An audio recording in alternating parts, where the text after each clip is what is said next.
Is the time to say it.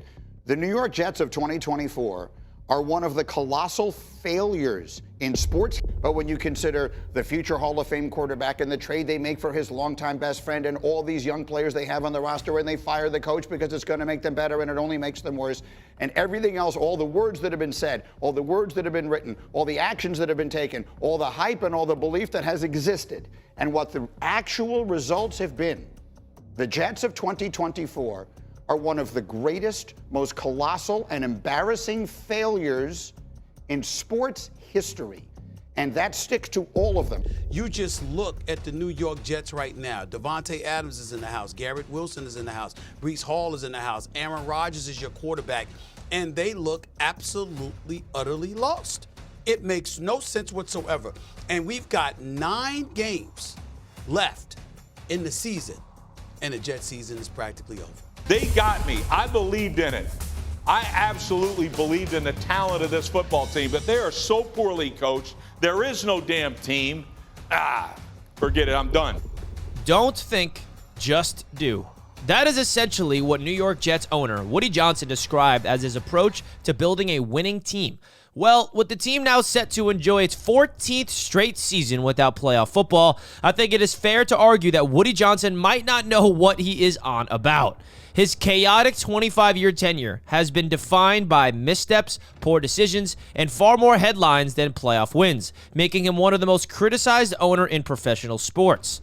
In this video, we are going to go take a look at why the New York Jets are so bad and how they can fix themselves.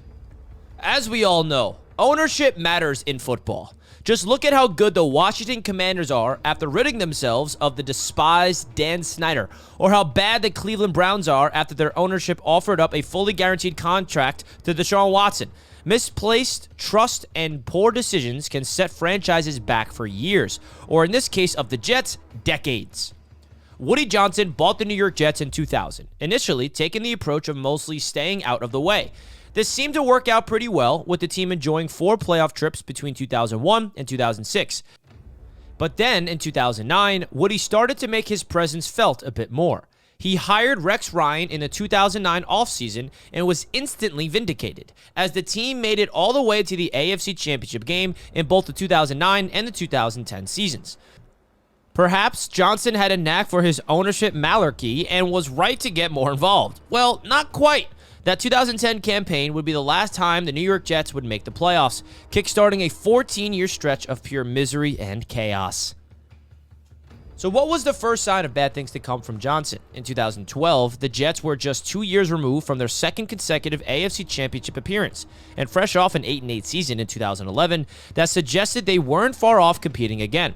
In a move that can only be explained as one that owner Woody Johnson hoped would produce headlines, he decided to sign Tim Tebow, the former Denver Broncos first-rounder, who had been an absolute disaster under center. Tim Tebow's presence was a nightmare for the locker room, undermining starting quarterback Mark Sanchez's confidence and authority and creating confusion among other players who weren't sure what his role was. Sanchez struggled that year and would certainly not have been helped out by the fact that the Jets fans were calling for Tim Tebow to be upgraded to the starting quarterback position. It was an absolute mess, resulting in the Jets posting a 6-10 record that season. In 2017, when Woody Johnson was selected to be Donald Trump's U.S. ambassador of the United Kingdom, he handed responsibility of the team over to his brother, Christopher, and the chaos continued. Christopher Johnson oversaw the hiring of Miami's recently fired coach Adam Gase in January 2019, which was closely followed by the stunning decision to fire GM Mike Maccagnan in May of the same year. This was a bizarre move considering Maccagnan had just gone through a crucial process of free agency and the draft, giving him more of an indication as to the chaos going on inside the walls of the Jets headquarters. It was the right move to fire Maccagnan, it was just the timing that was off. By now, Christopher Johnson was on a roll, and the bad decisions wouldn't be stopping anytime soon. Joe Douglas was named the replacement for Mike Maccagnan in 2019, and when Adam Gase was also turfed out after just 2 years as a head coach, Robert Saleh was brought in to replace him in 2021. And as we know, both Saleh and Douglas would be fired midway through the 2024 season. Joe Douglas boasted a miserable 30-64 record as the Jets GM and was responsible for several draft day misses, including Mekhi Becton, Zach Wilson, Denzel Mims. Luckily, Joe Douglas also had a lot of hits as a GM that could set the New York Jets up for success down the line with the new regime. Sauce Gardner, Garrett Wilson, Breece Hall, Jermaine Johnson, Olu Fashanu could be a promising left tackle, Will McDonald, Braylon Allen, just to name a few. He definitely had some hits to go along with some misses as a Jets GM. And then the New York Jets went out there and traded for Aaron Rodgers. And on paper, the move for Rodgers, it made a lot of sense. He was a future Hall of Fame quarterback being added to a roster that had exciting young talent on offense and one of the most talented units on defense. Aaron Rodgers was nice enough to give the New York Jets a $35 million pay cut after Joe Douglas inked him to a 3-year, $112.5 million extension. And then the problem was Aaron Rodgers bringing over all of his incompetent friends. Nathaniel Hackett was hired as the Jets' offensive coordinator, despite next to no indication that he was a desirable talent for the position. Alan Lazard and Randall Cobb were also brought in and given titty contracts, only for Rodgers to tear his Achilles after 4 snaps in 2023.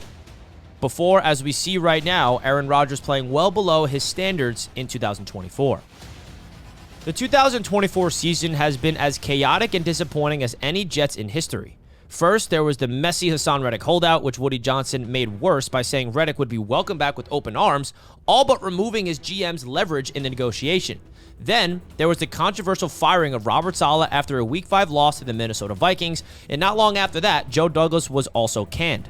Oh, and there was a trade for star wideout Davante Adams thrown into the mix as well, by the way, who happens to be another pal of Aaron Rodgers. When asked about the trade and the outlook of his 2-4 football team, Woody Johnson referenced a quote from Talladega Nights, which says, "You're not a thinker, you're a driver." He has taken this approach to his ownership style, claiming that you always need to go with your instinct. It doesn't appear to be working out too well for Woody Johnson. The team was 2-3 at the time of Saleh's firing and very much in the race for the AFC East, but Johnson made the rash decision anyway. He did not factor in the potential consequences of his actions, and those consequences have been severe. This team has posted a 1-6 record since that move, and the defense has been far less daunting, giving up the 15th most points in the league with 22.3 points per game. To rub salt in the wound, after 13 weeks of the 2024 season, Aaron Rodgers' winning percentage is at .308, and it's lower than Zach Wilson's at .382, achieving during his time as a Jet starter. So you're telling me Zach Wilson had more wins than Aaron Rodgers as a Jet? Somebody make it make sense. Nothing has worked, and the Jets needed to fix it yet again. Unfortunately, the fixing process will not start with another owner for the New York Jets. Instead, it will start with hiring a new GM, and for that, Woody Johnson is bringing in some external help. While Woody Johnson will lead the search, he will be relying on a company called the 33rd Team to provide insights, identify potential candidates, and coordinate interviews. This company is owned by former Jets GM Mike Tannenbaum, who will also work in partnership with another former GM of Rick Spielman to assist in the hiring process. When commenting on the decision, the Jets said that their involvement with the 33rd Team will give them access to the groups and unique data analysis, including trends and highlights in the hiring of football leadership. On the surface, it certainly sounds like a sensible decision, although with Woody Johnson still leading the search, we will have to wait and see. Among the names they will likely be taking a close look at has to be Mike Bergonzi, who has been a part of the uber-successful Kansas City Chiefs program since 2009 and has been the assistant GM since 2021. He was interviewed by the Commanders prior to the 2024 season, before they went with Adam Peters. But you have to feel a job in the big chair is coming for him soon. Spending that long in an NFL powerhouse is going to make you a winner, and that is exactly what the Jets need. Will McClay is another name to consider, widely regarded as the man pulling the strings in Dallas in Jerry Jones' shadow. He is a big reason why they have been successful for so long, and may be a fancy way to get out now of the Cowboys on their downturn. On the head coaching front, it's time for the Jets to bring in a trusted veteran with some experience, and more importantly, somebody who can hold their own with Woody Johnson. Someone like Mike Vrabel would have no problem commanding respect on day one if the Jets want to continue prioritizing the defense. Another exciting name would be Pete Carroll. Both Carroll and Vrabel know what it takes to win, and they will absolutely command respect from both the players and ownership. In an alternative universe, perhaps Bill Belichick would be in this shot, but there is absolutely no way he would go to the Jets after his years of rivalry and vocal criticism of Woody Johnson. Similarly, it is hard to see the big-ticket item of Ben Johnson heading to New York. He will essentially have the pick of the litter when he fancies a head coaching position after his success in Detroit. and it is hard to see why he would pick a dysfunctional situation like the Jets, especially when you consider Woody Johnson's involvement. Whoever does come in and take the GM and head coaching positions will have to figure out what to do with Aaron Rodgers. The future Hall of Fame quarterback has fallen well below expectations and have actively played a role in some of the team's embarrassing defeats. Aaron clearly doesn't have it anymore. He's not playing like the prime MVP version of himself, and he's washed up for his standards. So should the New York Jets move on? Will they cut him? Will he retire? It's going to be interesting to see if Aaron Rodgers is a Jet in 2025. If the Jets decided to cut him before the 2025 season, it will result in $49 million worth of dead money. That is a lot of dead money to deal with, which means it is easy to see the new management figuring out a way to talk themselves into a scenario when the Jets can compete next year with Aaron Rodgers under center. After all, there is talent on the roster. Garrett Wilson has continued to prove that he can separate at a high level. Breece Hall is a versatile and dangerous three-down back. Of course, the Jets have Rodgers' best mate in Davante Adams under contract for the 2025 season. And there's every chance that the chemistry and the production will improve with more time back together. Olu Fashanu, AVT, Joe Tippmann, then offering some to build around a promising young offensive line. On defense, you got Quinnen Williams is a stud in the heart of this defensive line. Quincy Williams and Sauce Gardner are just 1 year removed from being all-pros, and Jermaine Johnson is a Pro Bowl talent coming off an Achilles. Add in Will McDonald, who just posted a 10-sack season in his sophomore year in 2024, and you have some talent on defense to work with as well. It is very easy to see the front office convincing themselves that this team can compete again in 2025 with Aaron Rodgers, especially if they can get a culture shift like we have seen in LA with Jim Harbaugh, for example. However, it is also worth pointing out that it is most sensible solution for the long term might be to simply rip off the Band-Aid and do a full rebuild. Time is an incredibly valuable and precious asset in the NFL, and if Rodgers struggles in 2025 or even declines further, it could be a waste of a first season for a new GM and a new head coach. Piling on the pressure in year 2, Woody Johnson has proven to be an owner who takes rash decisions and is not afraid of firing people, which may unsettle the front office and produce more instability. It would be painful from a dead money perspective, but you only have to look at what Sean Payton has been able to do this year with Denver to see that a happy solution is possible. If New York can find themselves their own version of Bo Nix in the 2025 draft, they can soften the blow of the financial damage and get a head start on the rebuild. While the common consensus is that the 2025 quarterback class is very underwhelming in comparison to 2024, there are some intriguing names at the top. Shedeur Sanders is an exciting name who has spearheaded the transformation of the Colorado Buffaloes, with Miami's Cam Ward and Alabama's Jalen Milroe also making a name for themselves. Ward has thrived in his first season with Miami, passing for 4,000 yards and 36 touchdowns with several games still remaining, whereas Milroe offers the dynamic dual-threat playmaking ability that is so desirable in the modern NFL. Garrett Newsmere and Drew Aller are other names to keep an eye on, who could surge up draft boards with a strong finish to the 2024 college season. Based on everything that Woody Johnson has done over his tenure, the most likely scenario is that he will want the Jets to maintain relevancy and compete in 2025.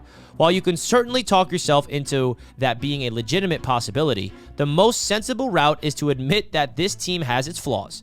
There are, of course, several key building blocks that will lay out the foundations for years to come, and the priority now should be reestablishing a strong and positive culture.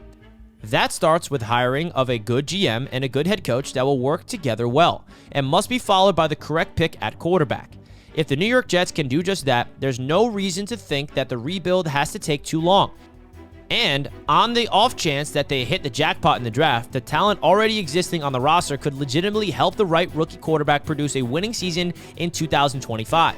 It really doesn't have to be all doom and gloom for the New York Jets, but to say that the pressure is on for the next GM and the next head coach hiring would be an understatement for Woody Johnson. Jets fans will be praying that the involvement of the 33rd team will finally help Woody make the right call. The next era of Jets football is hanging in the balance. So which way do you think it's going to go? What do you think the team should do? Let me know in the comments, Jets fans, and also you let me know if you enjoy this type of content, as I really would like to make videos like this more often. Hit the like button if you guys enjoyed, and as always, subscribe to the channel.